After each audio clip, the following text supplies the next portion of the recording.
First of all, I want to start out by saying thank you to anyone who subscribed to the channel. We just got over the 1,000 subscriber mark. That's huge. I've been trying to get to that point for like the last 2 years. So I've been posting videos, trying to share all the knowledge that I have with you guys.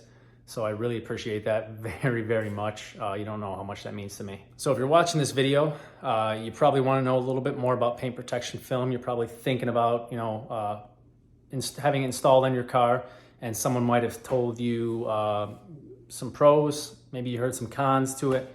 It's pretty much all pros. The cons can be a little bit pricey depending on where you get installed, what type you get installed.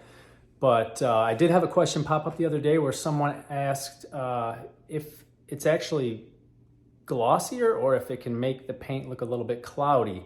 In my experience, it's only added gloss. I think my car looks shinier than it did without the paint protection film. And I think a lot of the professionals will kind of echo that as well. But I'm more about data than anything else. Sure, somebody can tell me something. I can stand there and look at it all day. And, without actually seeing real numbers, it's just, you're never really gonna know. Is it glossier? Sure, it might be. You're never gonna know. But we're gonna find out today. So if you've watched any of my videos before, you may have seen me pull this thing out before. And it's an actual gloss meter. It's used in car detailing, painting. It's also used for like granite countertops, granite tiles, construction, that type of thing, to make sure that, the countertop is actually, or the tiles are meeting specific specs, so that the customer's getting what they expect. So anything that is supposed to be shiny, you can use this tool to test to make sure that it's actually as shiny as it's supposed to be. And it does come with a thing to calibrate it. That's a known standard calibration. So the glass is in this calibration tool right here is a 91.2 glossy units. So it's been calibrated. That's exactly what it is 91.2. So you use that to calibrate the tool. I calibrate the tool each time before I start it up. And then I set it down on the surface that I'm testing the gloss for, and it gives you a reading. So we can use that to actually give us real scientific data on whether or not the paint protection film makes your car look glossier or less glossy. I've had the question come up, so I figured we would figure it out. So right now, all I have here is my vehicle, and I've coated or covered pretty much the entire vehicle with paint protection film. There's still one part of the car that doesn't have PPF on it, and it's just this piece right here of the car. It's installed everywhere else. I have it installed here. It's on the trunk lid. I've got it on the roof. It's on the doors. But even just real quick before we get into anything, I don't know if you guys can tell that there's anything at all on my trunk that has PPF on it. And just from here, what I'm seeing, it looks about the same. I can't tell. No one can really tell.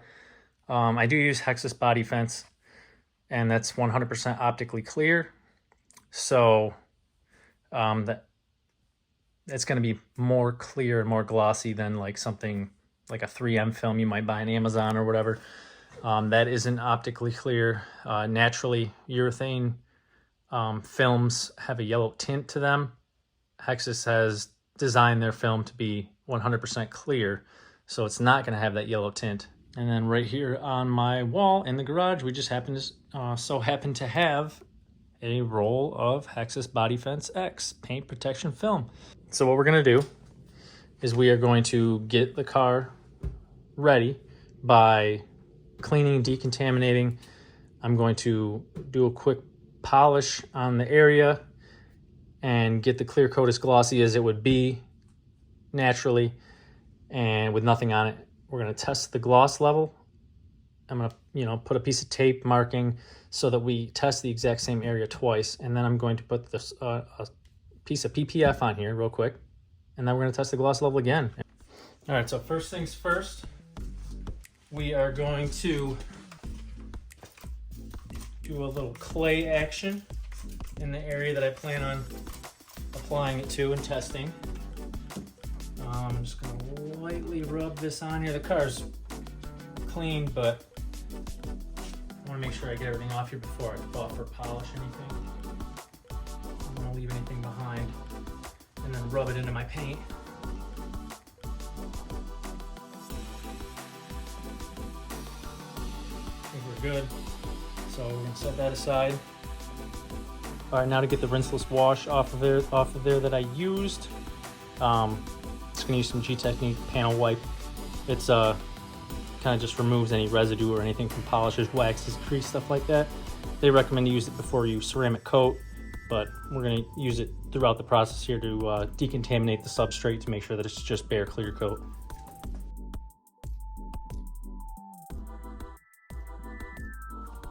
So that's nice and clean. Doesn't feel slick anymore. Feels like bare paint. So with a Random Orbital 3-inch buffer, we are going to use a Grios finishing pad. The car's already had paint correction done. I've done that once already for any swirls that I had.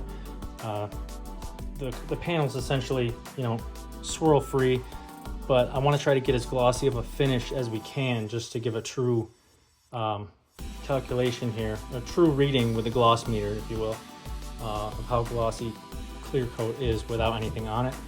And then in combination with the pad, we're going to use just some 3D1 cutting compound and finishing polish. So we'll do 3 or 4 passes with it just to get it worked in, and it does finish down really nice. And remember, whenever you're doing this type of work, the result that you get is going to be a combination of both the compound that you use and probably even a little bit more the pad that you choose. So this being a pretty soft pad, it's not really going to cut too much at all. It's going to be, it's going to be more of a polish than anything else. So we're not trying to cut anything down here. We're just trying to give it as glossy of a finish as possible. So that's where this, finishing pad is going to come in.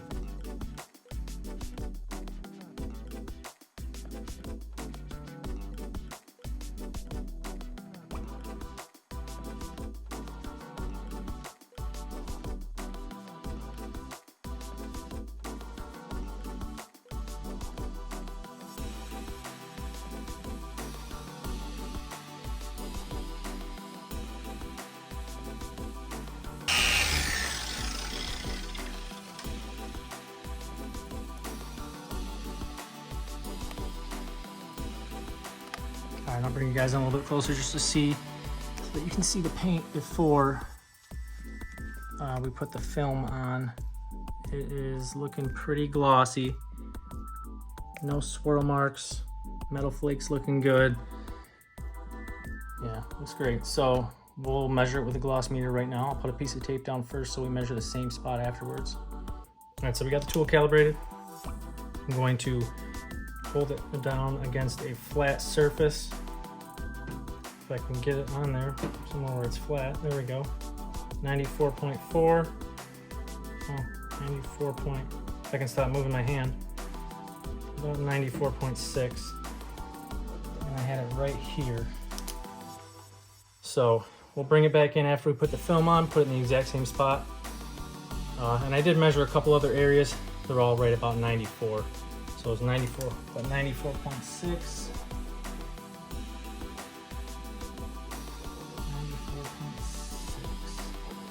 Okay, and I drew a line where I had it so I can line it up again.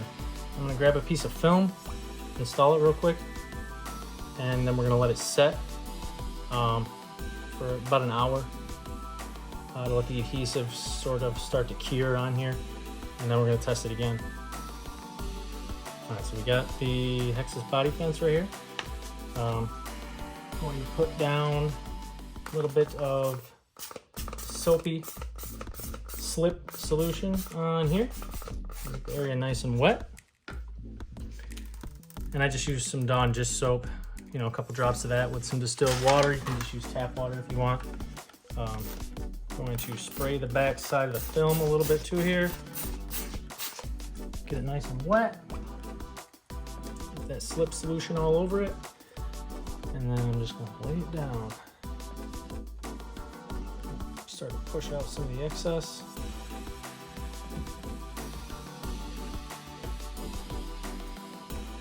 All right, and then if you guys have trouble getting it to stick down in certain areas, to get that initial tack, what you can do is just use a little bit of rinse or just clean water in a spot to tack it down. That's one technique. So then I'm just going to spray a little slip solution on the outside of the film so that the squeegee glides along it nice and easy. And then I'm just going to squeegee out all my soapy water.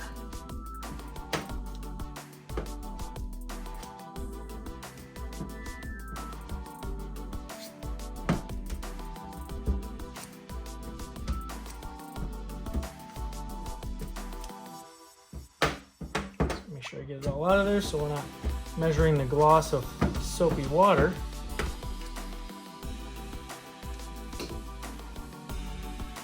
All right. That's all there is to it.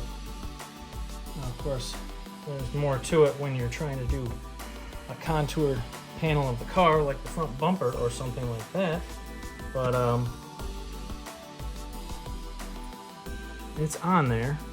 So we're gonna let it sit for about an hour. Then we're gonna come back and we'll take another reading. All right, back it up a little bit. Here we are. Oh, again, it's the next morning. I actually let it sit on here and cure, the adhesive cure for, gosh, it's been about 5 or 6 hours.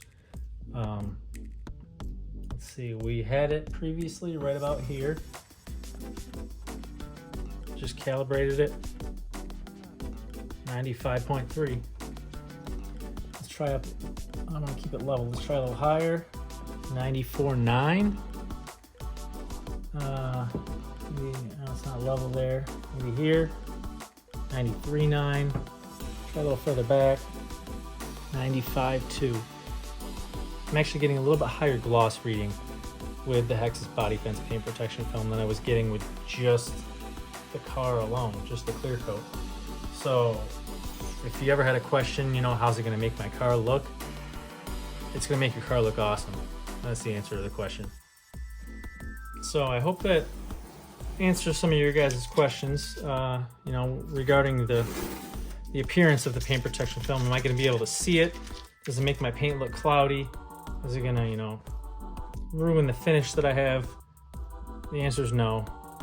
It shouldn't alter the gloss level really at all of your car.